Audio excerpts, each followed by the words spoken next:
Do you like heavy metal? Do you like the PlayStation Portable? Did you answer yes to both of those questions? Well then, I've got a surprise for you. These are 3 games that came from my library of games for the PlayStation Portable that rock. They're heavy metal infused in some way, shape, or form, but also they're kind of hidden gems too.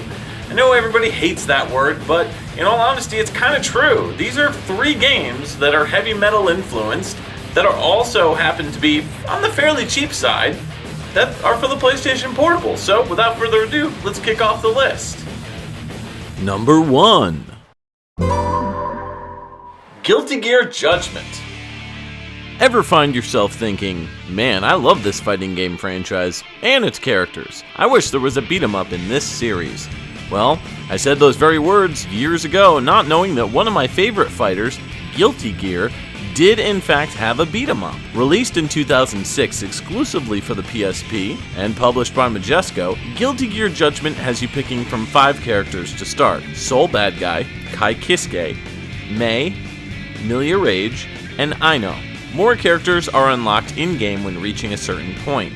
The plot is a sub-story to the core Guilty Gear franchise, with the United Nations offering a bounty to any warrior that can take down an evil sorcerer named Raymond. The characters enter a place called Viltania and travel through castles, swamps, villages, and more. Controls are pretty tight, and similar to the original Guilty Gear style, with the dust air launching option being changed to a back attack, and a duck attack feature added to characters' move list. Otherwise, the moves are a toned down version of what you'll find in earlier Guilty Gear games. The gameplay, while a bit simplistic overall, is perfect for a button-mashing beat-em-up adventure. Each character has interactions with various other casts that get unlocked in the Guilty Gear universe and become playable after the level is finished that you find them in. You can bust open crates and barrels for health and points as well. This game has an all-new heavy metal soundtrack, so you'll have tons of new tunes to rock out to while you're beating the stuffing out of bad guys. Most tunes are metal-based, but some are a bit more electronic industrial, but there are tons of awesome tracks during the levels that have wailing guitars and slamming drums. The entire experience reminds me of Sengoku 3 for the Neo Geo and WiiWare, which I reviewed a while back, so if you dug that game, I think you'll be able to enjoy this one. Combine this experience with a survival and 2-player mode, along with a watered-down port of Guilty Gear X2 Reload that is included right from the start, and you've got a great 2-for-1 special. This port of X2 Reload feels zoomed in and is missing the story mode, but otherwise plays just like the original versions of the game. Current estimated price range between $5 and $15. Number 2. Lord of Arcana. So I admit, this game doesn't have a completely heavy metal soundtrack, but just hear me out. Lord of Arcana was published by Square Enix in 2011 for the PlayStation Portable, a late release in the life cycle of this often underappreciated handheld. This is an action fantasy game in the style of Monster Hunter and God Eater. First, you've got to create either a male or female character before choosing from a decent yet simplified selection of faces, hairstyles, and skin types to pick from. Ooh, you can make a Keanu Reeves character. Let's go with that. You start off in a dungeon tutorial that shows you how to move the camera, get into fights, use the map, and collect treasures and items. The camera is initially difficult to use as you press the D-pad to move it around, but you can also center it behind you if you keep pressing the L button, which is the preferred method. This makes it way easier to see what you're doing and where you're going. You also can pick a bunch of different options for weapons that can all be changed at a later time. The two-handed weapons are a bit slower as expected, so I'd recommend sticking with the sword initially. There's an option to dodge attacks, which you'll be using heavily as monsters deal quite a bit of damage even in the beginning of the game. Once you defeat the dragon of the introductory dungeon, the story is unfolded. In the land of Horodin, named after its first king, you are whisked away as a slayer, a warrior who kills beasts and monsters, to find an enchanted magical stone called the Arcana. I'll admit, the plot on this one felt kinda generic at points, but after you leave this church-like place, you encounter a central hub that allows you to buy, craft, sell, equip, and join a guild. Once in the guild, you can then take on missions either as a solo effort or with a party of other players who can join you via multiplayer.